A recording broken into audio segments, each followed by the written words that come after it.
नमस्कार, आप देख रहे हैं 5 की बात। मैं हूं नगमा। पंजाब उत्तर प्रदेश में आज बड़े चेहरों के पर्चा भरने का दिन रहा।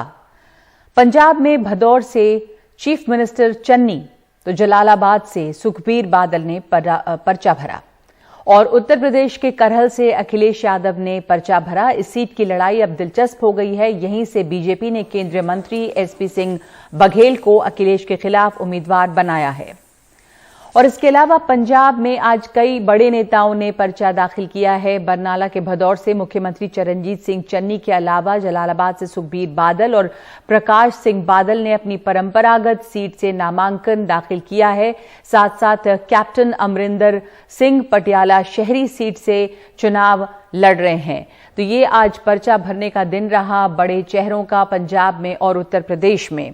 इन चुनावी हलचल के अलावा प्रधानमंत्री मोदी ने आज एक वर्चुअल रैली की है और वर्चुअल रैली के जरिए ही उन्होंने विरोधियों पर निशाना साधा है। उत्तर प्रदेश में समाजवादी पार्टी पर हमला करते हुए उन्होंने कहा कि 5 साल पहले सरकारी संरक्षण में पल रहे माफिया से लोग परेशान थे। अखिलेश की सरकार बदनीयती से भरी थी। रियल एस्टेट माफिया और भ्रष्टाचार का गठबंधन कराया था। इस सरकार ने लोगों के घरों का सपना छीन गया और एनसीआर के लोगों की जीवन भर की पूंजी गई। लेकिन डबल इंजन की सरकार ने उत्तर प्रदेश की तस्वीर बदली है। तो ये प्रधानमंत्री का हमला रहा विपक्ष पर। इसके अलावा नोएडा में प्रियंका गांधी ने आज अलग अलग समूहों से मुलाकात की है। वो नोएडा से कांग्रेस की उम्मीदवार पंखुड़ी पाठक के लिए प्रचार करने के लिए पहुंची और यहां पर उन्होंने घर घर जाकर यानी कि डोर टू डोर कैंपेन भी किया और इसके अलावा अलग अलग गुटों से बातचीत भी की। और इन चुनावी सरगर्मियों के बीच किसान आज विश्वासघात दिवस मना रहे हैं। वो केंद्र सरकार पर वादा खिलाफी का आरोप लगा रहे हैं। कहना है कि केंद्र सरकार ने वो वादे पूरे नहीं किए जो वादे किए गए थे आंदोलन खत्म कराने के लिए। एमएसपी समेत कई वादे थे जिनके लिए वक्त दिया गया था कि जनवरी के खत्म होते होते इनके ऊपर अमल होगा, लेकिन इनके ऊपर अभी अमल नहीं हुआ है। तीनों कृषि कानूनों को रद्द करने के सरकार के फैसले के बाद संयुक्त किसान मोर्चा ने घोषणा किया था कि अगर सरकार ने उनकी मांगें पूरी नहीं की तो फिर से आंदोलन शुरू हो सकता है। तो इन सब पर बातचीत के लिए हमारे साथ खास मेहमान हैं। खास बातचीत एनडीटीवी से राकेश टिकैत हमारे साथ जुड़ रहे हैं, किसान नेता। राकेश टिकैत जी, धन्यवाद आपका समय देने के लिए। और अब तक आप लोगों से जो जो वादे सरकार ने किए थे आंदोलन खत्म कराने के लिए, कौन कौन से वादे पूरे हुए हैं? क्या कुछ पूरा हुआ भी है या नहीं? अभी जो लखीमपुर खीरी का जो मामला था उसमें मुआवजे की बात हुई थी, उनसे वहां पर मुआवजा दिया। और जो दिल्ली में जिन किसान शहीद हुए थे उनको 2 दिन पहले हरियाणा में वो बांटना शुरू करा। 2 दिन पहले से शुरू करा है उनको। लेकिन जो मैंने एक बड़ा सवाल था वो था एमएसपी गारंटी कानून पे कमेटी बनाने का। वो कमेटी नहीं बनी। बहुत स्टेट में अभी भी पर्चे दर्ज है किसानों के ऊपर। अभी हरियाणा में, उत्तर प्रदेश में कुछ जगह शुरू हुआ है 2-3 दिन से जी। लेकिन वो चाहे राजस्थान हो, पंजाब हो या तमिलनाडु हो या कर्नाटक हो, भारत सरकार को हमने कहा कि आप सब जगह चिट्ठी लिखो। वहां सरकार किसी भी विचारधारा की सरकार हो, भारत सरकार चिट्ठी लिखे, वहां की स्टेटू से हम जाके मिले और ये जो भी आंदोलन के दौरान के पर्चे हैं ये सब वापसी होने चाहिए। वो हुआ नहीं है। ये वादा किया गया था कि मामले वापस लिए जाएंगे, लेकिन ये हुआ नहीं है। क्योंकि जो समझौते के आधार पर कोई चीज होती है, हाँ, तो समझौते में ये जो पर्चे दर्ज थे ये भी समझौते में आते हैं। लेकिन अभी 2 दिन पहले से पता चला कि हरियाणा ने शुरू कर रहा है कुछ वो। तो आज जो इसके लिए आप लोग विश्वासघात दिवस मना रहे हैं, विश्वासघात हुआ आपको लग रहा है अभी कि अभी वक्त देना चाहिए था कुछ और सरकार को? नहीं, सरकार को तो वक्त ही है भाई। उसको तो कई महीने हो गए ना उन सारी चीजों को, तो हो गया ना, महीने से भी ज्यादा हो गया, उसको 1.5 महीना हो गया। महीने भर की बात थी कि अब इसमें कार्रवाई होनी चाहिए थी। बिल्कुल, कमेटी बना के और काम शुरू हो जाना चाहिए। लेकिन सरकार तो अपने चुनाव में उसमें व्यस्त है। अब फसलें किसान की कैसे बिके, उस पे कमेटी बना के कमेटी अपना काम शुरू करे। वो कोई चुनाव आचार संहिता में कोई उल्लंघन उसका नहीं है कि भारत सरकार कोई तो ये कमेटी जो बना कमेटी बननी थी एमएसपी पर, जिसमें कुछ किसान नेता भी शामिल होने थे और तमाम लोगों को मिलाकर कमेटी बननी थी, उस पे क्या हुआ? क्या कुछ भी कार्रवाई हुई है आप लोगों से? उस पर अभी कोई कार्रवाई उस पर नहीं हुई ना। भारत सरकार हमसे मिली कभी। भारत सरकार तो व्यस्त चुनाव में है ज्यादा। स्टेट के चुनाव में भारत सरकार भी वहीं जा रही। भारत सरकार चुनाव में व्यस्त है, पर आपके कई किसान जो पहले आप लोगों के साथ जुड़े हुए थे वो भी तो चुनाव में व्यस्त हो गए हैं। वो भी तो आजकल, क्या वो इस विश्वासघात दिवस में भी शामिल हुए हैं या वो चुनाव में व्यस्त हैं अभी? वो तो चुनाव में ही है, वो अभी संयुक्त मोर्चे का हिस्सा नहीं है। हमारे जो भी लोग चुनाव में गए हैं वो इसका हिस्सा नहीं है। तो आगे भी वो हिस्सा नहीं रहेंगे? क्योंकि काफी लोग चुनाव लड़ रहे हैं। आगे जब अगर आपकी ये मांगे समय पे नहीं होती, आप लोगों ने कहा था कि आप आंदोलन फिर से करेंगे, तो फिर वो सब भी साथ आएंगे, उनको आप साथ रखेंगे? आंदोलन कब होगा अभी तो उसका वो नहीं है, लेकिन हम तो चाहते हैं कि भारत सरकार बातचीत करें, इस मामले को आगे लेकर चलें। आज जो बातचीत का समाधान है। जी राकेश टिकैत जी, जो आज विश्वासघात दिवस मनाया गया है वो पूरे भारत में मनाया गया, अलग अलग जिलों में। किस तरह की तस्वीरें वहां पर से आप लोगों, कितने बड़े पैमाने पर लोग शामिल हुए? हमने शामिल हुए, हमने ज्यादा नहीं कहा था क्योंकि कोविड की पूरी गाइडलाइंस हैं, तो हमने कहा था कि कम संख्या में लोग रहें और ज्यादातर जगह ये मनाया गया है। और ये ज्ञापन दिया हमने भारत सरकार को, डीसी डीएम और जो एसडीएम होते हैं, जहां पे भी लोगों को सरलता हो, ज्यादा भीड़ इकट्ठी ना हो, उसके साथ में एक ज्ञापन दिया कि लोग जागरूक हैं, लोग अपनी जो आवाज है उसको उठा रहे हैं और प्रधानमंत्री तक हमारी बात जाए। इस विश्वासघात दिवस के जरिए आपको लग रहा है कि बात जो है संज्ञान लेगी सरकार और बात पहुंचेगी जो अब? बिल्कुल लेगी, संज्ञान सरकार को लेना चाहिए, सरकार लेगी। हम 3 तारीख में प्रेस कॉन्फ्रेंस हमारी दिल्ली में है संयुक्त मोर्चे की, उसमें सारा डाटा हमारे पास आ जाएगा, कहाँ कहाँ किस किस स्टेट में हुआ है ये, और आगे की रणनीति जो भी होगी हम प्रेस कॉन्फ्रेंस के माध्यम से आप सब लोगों को उसमें बताएंगे। तो आपको क्या लग रहा है, आंदोलन खत्म कराने के समय इतने सारे वादे किए गए पर सरकार ने उसके ऊपर कोई कार्रवाई की नहीं, सिर्फ आंदोलन खत्म करवाने भर के लिए थे वो, या कोई गंभीरता है सरकार की तरफ से? अभी दिख नहीं रही गंभीरता कुछ, लेकिन 2 दिन से कुछ हरियाणा की सरकार ने कुछ काम करा है और उत्तर प्रदेश वाले भी जो मुकदमे दर्ज थे उस पर उन्हें चिट्ठियां मंगवाई है, लेकिन 2-3 दिन 5 दिन से लगे हैं अभी तक। अजय मिश्रा टेनी को बर्खास्त किया नहीं गया, वो आप लोगों की एक बड़ी मांग है? अभी नहीं किया गया, उनको ना बर्खास्त किया गया ना वो जेल है। एक बड़ा इशू है ये, और ये पूरे देश का इशू है। इस चुनाव में किसानों का इतना बड़ा आंदोलन हुआ, कुछ किसान तो चुनाव भी लड़ रहे हैं, पर जो मुद्दे हैं वो किसानों के हित के या किसानों के मुद्दे चुनाव में कहीं दिख नहीं रहे। राकेश टिकैत जी, देखो एक चीज तो हुई है कि जब आंदोलन ये हुआ, आंदोलन के बाद में सब पॉलिटिकल पार्टी किसान का नाम लेना शुरू करा। सारी पॉलिटिकल पार्टी ने अपने एजेंडे में डालना शुरू करा। ये तो हुआ है, लेकिन फिर एजेंडे में पाकिस्तान आ जाता है, फिर जिन्ना आ जाते हैं। आजा वो भी आता है, ये आते हैं। ये 2.5 महीने के लिए पैरोल पर आ गए उत्तर प्रदेश में।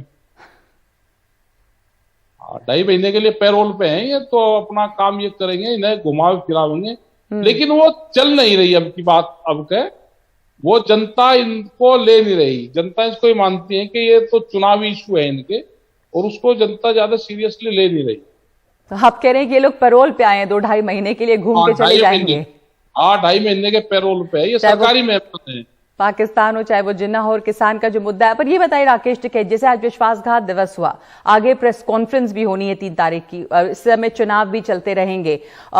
एक वादा था सरकार का जो अब तक काफी हद तक पूरा नहीं हुआ है, तो संयुक्त किसान मोर्चा वापस सक्रिय हो रहा है और आपके आगे की योजना बन रही है कि आप लोग कार्रवाई करेंगे अब आगे, फिर कुछ सरकार से बातचीत होगी फिर? हाँ बिल्कुल, बातचीत थोड़ी चाहिए सरकार से। हम पूरे देश भर में जाएंगे, आंदोलन तो कहाँ कब कैसे होगा वो तो अभी नहीं पता, लेकिन पूरे देश भर में मीटिंगें जाएगी। जैसे ही कोविड की गाइडलाइन ये खत्म होगी तो मीटिंगें पूरे देश भर में हम जाएंगे, मीटिंग करेंगे और किसानों की जो समस्याएं हैं उसका समाधान हो। अभी जैसे हम राजस्थान में गए, राजस्थान में एक किसान की जमीन नीलाम करी, 7 लाख रुपए का उसके ऊपर कर्जा था और उसकी 10 एकड़ जमीन नीलाम करी, उसका घर भी उसी में था। तो हमको ये भी नहीं कि कोई एक सरकार है हम उसी वही कर रही, हम उसी के पीछे जाते हैं। अगर कोई भी सरकारें गलत डिसीजन लेती है तो हम उसके वहां पर जाके, तो राजस्थान सरकार ने ये किया कि उस किसान की जमीन भी वापसी करी, वो जो नीलामी थी वो कैंसिल करी और अपने पूरे जो नीलामी उनकी और होनी थी वो पूरा ही कानून में चेंजिंग में करना जा रहे। तो हम ये चाहते हैं कि पूरे देश में इस तरह की जो नीलामी प्रक्रिया है वो पूर्ण रूप से रुके। तो और आरबीआई के अधिकारी, जो बैंकिंग के लोग हैं, सरकारें और किसान जी इन इशू पे भी बैठना चाहिए, क्योंकि जो जमीन नीलाम करने का एक प्रक्रिया है वो बेहद ज्यादा खतरनाक है। राकेश टिकैत जी, अभी आंदोलन खत्म हो गया, सरकार ने आंदोलन खत्म कराने के लिए कुछ बातें मानी और उसके बाद एक समय सीमा दी गई, लेकिन लग रहा है कि अभी लड़ाई जो है वो लंबी है। लड़ाई तो किसान, जब तक जमीन रहेगी तो लड़ाई तो रहेगी, बगैर लड़ाई के थोड़ा काम होता है। जी जी, तो विश्वासघात दिवस आज मनाया गया है और उम्मीद है कि इसका संज्ञान लेगी सरकार और कुछ सक्रियता नजर आएगी सरकार की तरफ से, जो राकेश टिकैत जी कह रहे हैं कि इस समय चुनाव में व्यस्त हैं दूसरे मुद्दों को लेकर। धन्यवाद आपका राकेश टिकैत हमारे साथ बातचीत करने के लिए। और 5 की बात में एक ब्रेक, और ब्रेक के बाद अखिलेश यादव के खिलाफ बीजेपी उम्मीदवार बने एसपी बघेल का क्या कहना है।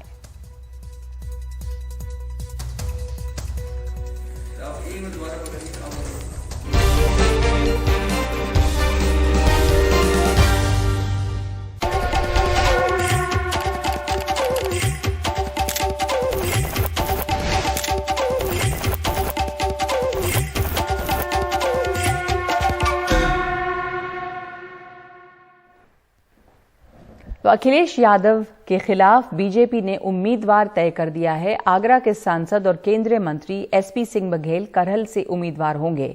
उन्होंने अखिलेश यादव के खिलाफ उम्मीदवार बनाए जाने पर खुशी जताई और समाजवादी पार्टी पर हमला बोला।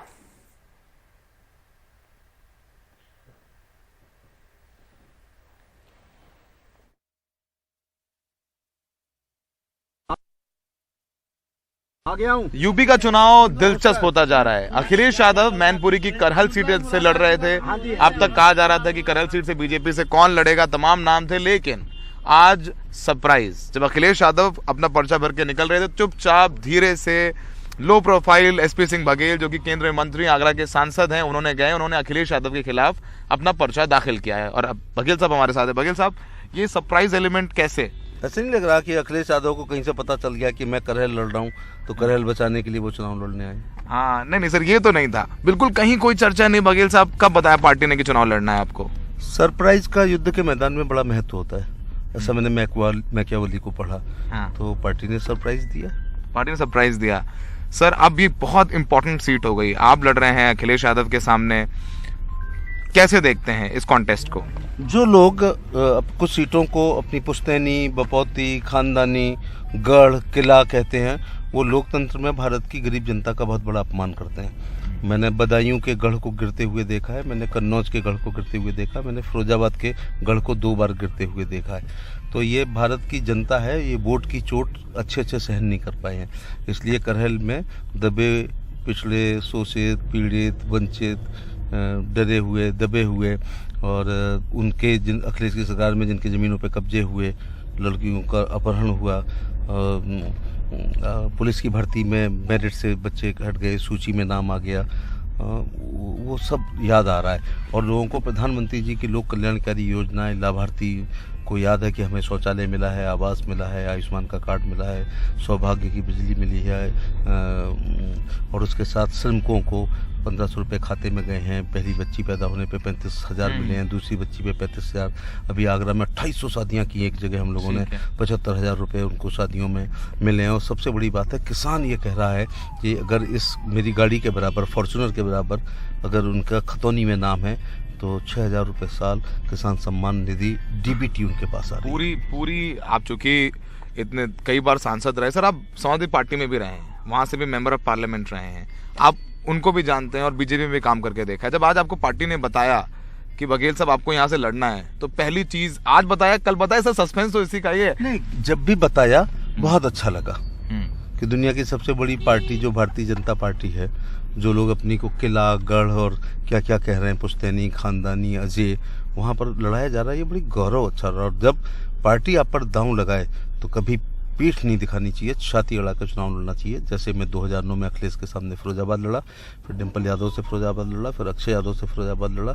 तो ये पार्टी अगर विश्वास करती है तो फिर जान लगा देनी चाहिए। अंग्रेजी में जैसे कहा था ना कि ये राइवलरी पुरानी है, मतलब पॉलिटिकल राइवलरी, एक राजनीतिक दुश्मन की बात है कि मेरे दल ने मुझे उनके सामने लड़ने लायक समझा, फिर उनकी पत्नी के सामने, फिर बीजेपी में 6 साल में राज्यसभा के लिए था, 3 साल की राज्यसभा मोदी जी से प्रभावित होकर, अमित शाह जी से प्रभावित होकर 3 साल की राज्यसभा को छोड़ करके लोकसभा लड़ाऊं, वो भी फिरोजाबाद। तो ये देखिए, ये दल बदल नहीं था, एक जिसके मोदी जी के पीछे पीछे पूरी दुनिया थी। तो हमने सोचा ये राष्ट्रवाद जो आ रहा है, अभी तक मैं सड़क, स्कूल, बिजली, पानी, नाली, खरंजा, फाइनल रिपोर्ट, चार्जशीट, बंदूक के लाइसेंस, विधवा विकलांग पेंशन की राजनीति करता रहा। तो अब मैं इस राष्ट्रीय पार्टी में हूँ जो सीए की बात करती है, जिसने 370 को हटाया है, राम मंदिर के निर्माण की बाधाएं दूर की हैं, काशी का कॉरिडोर बनाया है, और 3 तलाक को समाप्त किया है, और सबसे बड़ी बात है गरीब कल्याणकारी योजना जिसने लागू की है। सर मुझे पता है आपके पास अभी बहुत कार्यक्रम आप शुरू कर दिया आज आपने कैंपेन करेल से। सर आखिरी सवाल आपसे, बेरोजगारी एक बड़ा मुद्दा है, किसान आंदोलन खत्म हुआ है, इन चीजों को कैसे देखते हैं, इन चीजों को कैसे काउंटर करें? रोजगारी, एक बेरोजगारी बड़ा मुद्दा है। सरकार में जिस चपरासी से लेकर अगर कोई सिविल है तो बिना मुख्यमंत्री और प्रधानमंत्री और मंत्री की सूची के बिना जीते हैं। हम लोगों ने नॉन गजेटेड में नौकरियां समाप्त कर दी हैं, रिटन टेस्ट होता है और वो क्या नाम कंप्यूटर कॉपीज आता है, चेयरमैन के हाथ काट दिए। ठीक है, thank you sir, thank you. इसी करहल में जातियों के अनुसार पुलिस की सिपाही की सूची दी जाती थी, तो और मेरिट वाले बच्चे रह जाते थे। तो आप करहल की जनता से क्या कहेंगे कि आप आए हैं अखिलेश यादव के सामने, पोल पिच क्या होगी आपकी? मैं करहल की जनता से निवेदन करना चाहूँगा कि यहाँ पर विकास के लिए आए हैं, और जो शोषण उत्पीड़न होता था, गुंडागर्दी होती थी, वो दूर रहेगी, निर्भय होकर लोग राज करें, अब सही मामले में वो आज़ाद हों। तो ये बघेल साहब उन्होंने कहा कि पोल पिच है राष्ट्रवाद, विकास, और अखिलेश यादव के सामने वो बीजेपी की तरफ से मैदान में ताल ठोक रहे हैं। काफी दिलचस्प मुकाबला हो गया है, बीजेपी ने भी एक बहुत बहुत मजबूत उम्मीदवार जरूर जमीन में उतार दिया है, इसका असर आसपास की सीटों पर भी देखने को मिलेगा। सहयोगी विनीत के साथ सौरभ शुक्ला, एनडीटीवी इंडिया। पर्चा भरने के बाद अखिलेश यादव ने कहा कि इस बार उत्तर प्रदेश की जनता ऐतिहासिक परिणाम देने जा रही है। मुझे उम्मीद है यहाँ पर अच्छे मतों से और ऐतिहासिक परिणाम यहाँ की जनता देगी। उत्तर प्रदेश का चुनाव देश का चुनाव हो रहा है।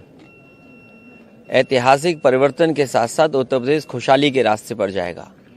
लगातार जो लोग नकारात्मक राजनीति कर रहे हैं, लगातार जिन लोगों की राजनीति की दिशा दूसरी है, उसको यहाँ की जनता सबक सिखाने का काम करेगी। चुनाव आयोग ने प्रचार पर पाबंदियों में कुछ ढील देने का किया है फैसला। एक ब्रेक के बाद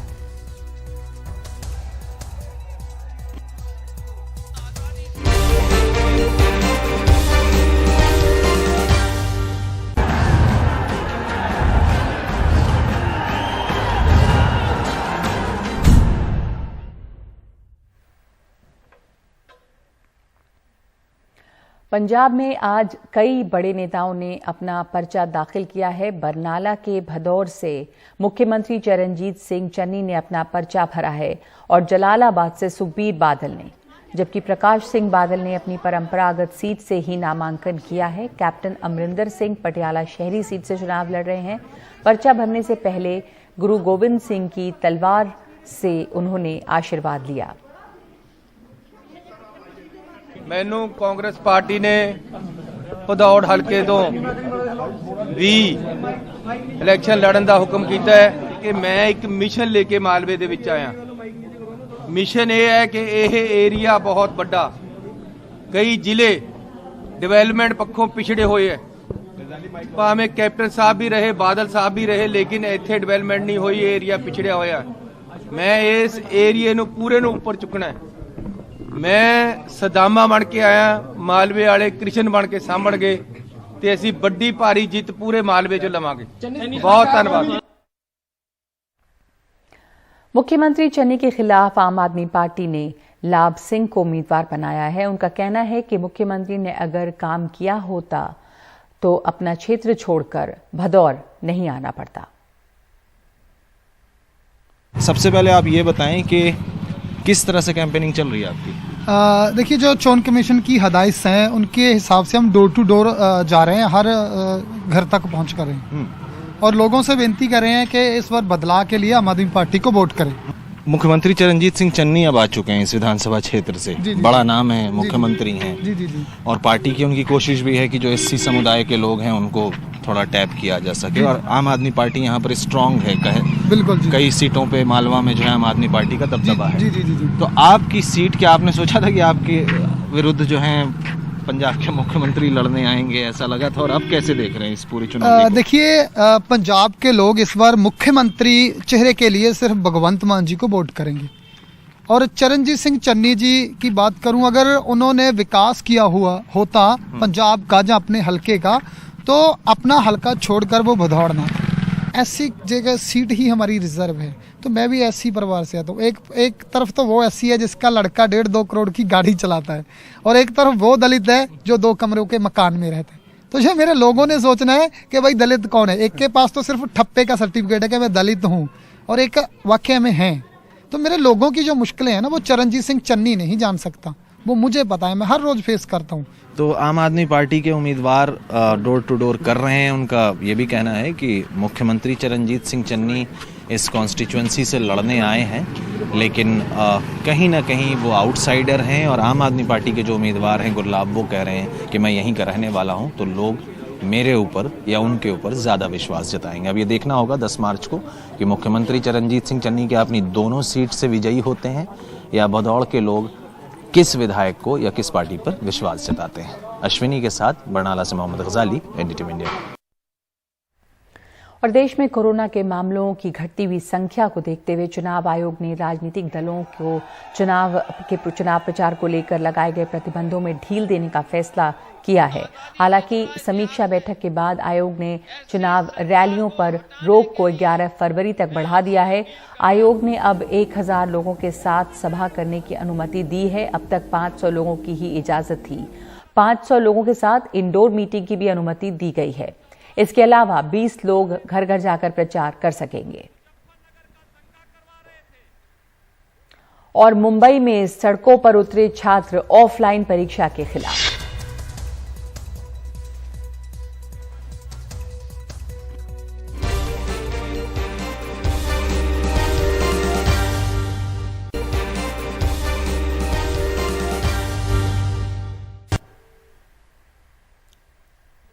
मुंबई के धारावी इलाके में आज सड़कों पर विरोध प्रदर्शन करते छात्रों की भीड़ नजर आई। प्रदर्शन करते छात्रों ने घंटों तक रास्ता जाम रखा, जिसके बाद पुलिस ने छात्रों की भीड़ को हटाने के लिए उन पर लाठीचार्ज किया। दरअसल महाराष्ट्र शिक्षा विभाग ने 10वीं और 12वीं की परीक्षा को ऑफलाइन कराने का फैसला लिया था। इसी फैसले के विरोध में ये छात्र सड़कों पर उतरे हैं। छात्रों ने शिक्षा मंत्री वर्षा गायकवाड़ के धारावी के घर के बाहर प्रदर्शन किया।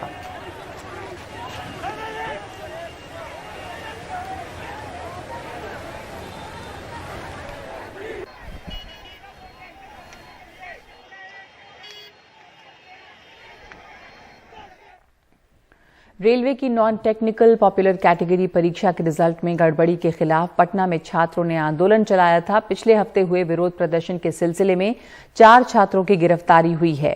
हमारे सहयोगी मनीष कुमार ने गिरफ्तार छात्रों के परिजनों से बात की है।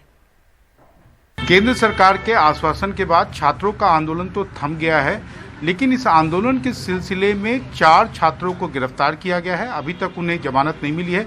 हमारे साथ इन बच्चों के संबंधी हैं, किन्हीं के पिता हैं, किन्हीं के भाई हैं। लड़का का नाम सर राजन कुमार है, जिसका कि रेलवे में जिसके लिए मतलब धांधली हुआ उसमें रिजल्ट भी होल है, कागज के साथ प्रूफ के साथ बता रहे हैं। और CGL 29 के यही परीक्षा था जो कि ख़त्म हो गया, यही 29 आई 31 ने 2 दिन पहले था। तो हम बोले सर इसको हथकड़ी पहना भी, लेकिन परीक्षा दिलवाते बड़ी मेहरबानी होता। हम गरीब आदमी सर, किसी से पता लगाए, गांव पर भी पता लगाए, हमारा एब्सेंट में हमको खेत उत कुछ नहीं है, कमाते हैं खाते हैं सिर्फ। मेरा भाई किशन कुमार, हम इसका बड़े भैया हैं सर। जैसे हम होटल में रह के भाई को पढ़ा रहे थे सर, और भाई को मंथली में 3000 दे रहे थे। अब उसका गिरफ्तारी हुआ है तब सर गिरफ्तारी हुआ है सर। हम रिक्वेस्ट करते हैं सर लोग से और सरकार से कि मेरा भाई को छोड़ दिया जाए, बिन कसूर है सर मेरा भाई। आपका कौन था? हमारा सर रोहित कुमार है, लड़का है। अच्छा। उसके पिता हैं, मेरा नाम है उपेंद्र यादव। आप गांव में रहते हैं? जी। क्या कब से पढ़ रहा है यहाँ पे? कब से? यहाँ करीब 5 साल से वो पढ़ रहा है। अच्छा, उसका एग्जाम में हुआ था या नहीं हुआ था? 73 नंबर आया था।